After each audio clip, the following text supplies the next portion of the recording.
서울은 누가 더 큰 목소리를 내느냐보다 누가 더 오래 삶의 현장을 만져본 사람이냐가 더 중요할 때가 있습니다. 오늘 이야기할 사람은 바로 정원호 서울특별시장 후보입니다. 안녕하세요. 오늘은 사주와 명리학, 그리고 주역의 상징을 빌려 정원호 서울특별시장 후보라는 인물을 조금 다른 각도에서 차분하게 읽어보겠습니다. 우리가 선거를 생각하면 대개 강한 카리스마, 빠른 말, 자극적인 구호를 먼저 떠올립니다. 그런데 정원호 후보는 조금 결이 다릅니다. 겉으로 확 치고 올라가는 스타일이라기보다 한자리에서 오래 버티고 생활의 문제를 조금씩 풀어가면서 성과를 쌓아온 사람에 더 가깝습니다. 정원호 후보는 성동구청장으로 일하면서 몇 가지 인상적인 정책 성과를 남겼습니다. 가장 많이 언급되는 것 가운데 하나가 성동구의 상가 상생 협약과 젠트리피케이션 대응입니다. 성동구 조사에 따르면 상생 협약 체결 업체는 미체결 업체보다 임차료 인상률이 0.36%포인트 낮았고 평당 임차료도 더 낮았으며 영업기간도 27개월 더 길게 나타났습니다. 개발은 하되 원래 살던 사람과 일하던 사람이 밀려나지 않게 하자는 민주개혁 진영 시청자들이 중요하게 보는 가치와 닿는 대목입니다. 또 하나는 생활 밀착형 복지와 돌봄입니다. 성동구의 효사랑 건강주치의 사업은 75세 이상 어르신을 의사와 간호사가 직접 찾아가 건강관리를 돕는 방식으로 운영됐고 이 사업은 UN 공공행정상 수상 사례로 소개됐습니다. 거창한 구호보다 누가 직접 찾아가서 불편을 줄여주었는가를 보여주는 성과라고 할 수 있습니다. 일자리 쪽에서도 성동구는 취업 취약계층, 특히 어르신 일자리 모델을 실험했습니다. 구자료에는 일자리 주식회사가 출범 1년여 만에 100여 명의 어르신 일자리를 창출했고 매출과 영업이익도 상승 추세를 보였다고 나옵니다. 이런 성과는 단순한 복지 지급을 넘어 존엄을 지키는 일자리라는 메시지로 연결될 수 있습니다.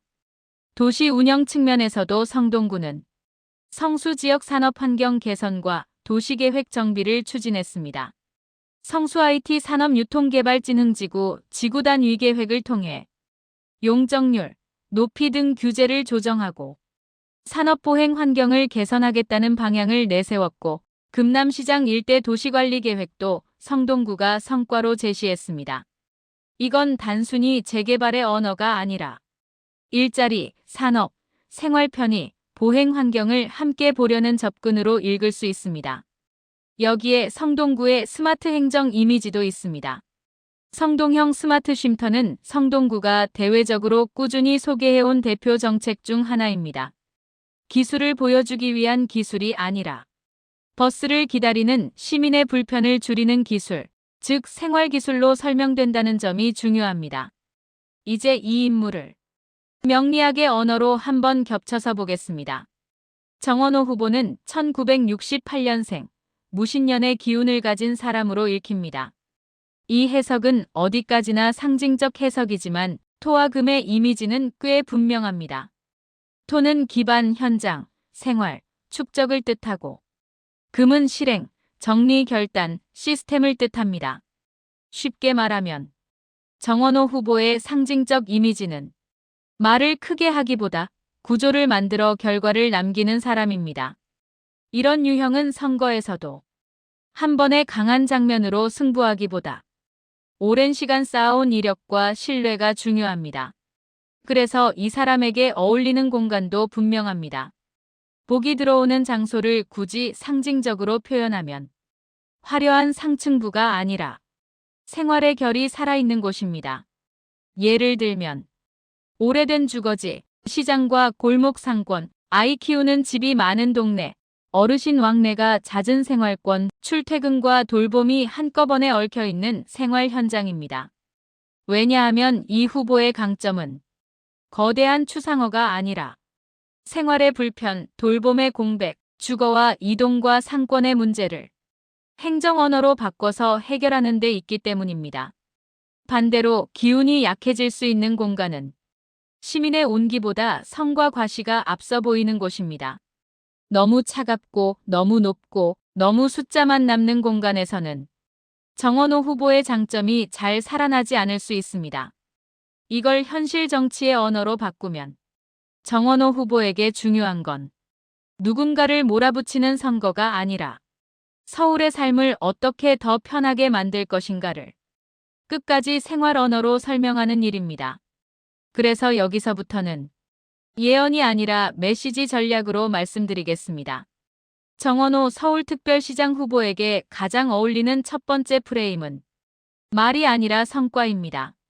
성동에서 무엇을 했는지, 그 성과가 서울로 가면 어떻게 확장되는지를 구체적인 사례 중심으로 보여주는 방식이 가장 설득력이 있습니다. 두 번째는 개발과 보호를 함께 보는 도시입니다. 성수와 금남시장 사례, 상생협약 사례처럼 성장은 하되 사람이 밀려나지 않게 하겠다는 메시지는 서울에서 꽤 힘이 있습니다. 특히 주거와 상권 문제에 지친 시민들에게 정책형 언어로 다가갈 수 있습니다. 세 번째는 생활행정의 서울형 확장입니다. 효사랑 건강주치의, 어르신 일자리, 스마트 쉼터처럼 이미 성동에서 검증한 모델을 서울 전체의 생활정책으로 넓힐 수 있다는 점을 보여주는 것입니다. 이건 구청장 경력을 약점이 아니라 작게 해본 것을 크게 옮길 수 있는 사람이라는 강점으로 바꿔줍니다. 네 번째는 정부와 손발 맞는 서울이라는 프레임입니다. 실제로 정원호 후보는 출마 선언에서 이재명 정부와 손발이 맞는 서울시장이 필요하다고 말했습니다. 이 메시지는 정권과 시정의 충돌보다 실행력과 협업을 강조하는 방향으로 사용할 때 더 안정적입니다. 주역의 언어로 끝맺어 보자면 정원호 후보의 흐름은 벼락같이 뒤집는 사람의 흐름이라기보다 아랫목을 오래 데우는 사람의 흐름에 가깝습니다.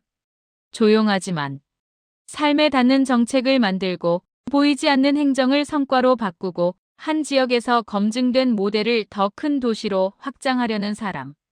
그래서 정원호 서울특별시장 후보를 바라보는 한 문장은 이렇게 정리할 수 있을 것 같습니다. 화려하게 앞서 나가는 사람이라기보다 사람이 사는 자리를 오래 들여다본 끝에 결국 신뢰를 얻는 사람. 서울은 거대한 도시이지만 결국 시민 한 사람 한 사람의 생활로 이루어진 도시입니다. 그리고 생활을 아는 행정은 늘 조용하게 시작해서 오래 남습니다. 오늘은 사주와 명리학, 주역의 상징을 빌려 정원호 서울특별시장 후보를 읽어봤습니다. 여러분은 서울에 지금 필요한 리더십이 어떤 결의 리더십이라고 생각하시나요?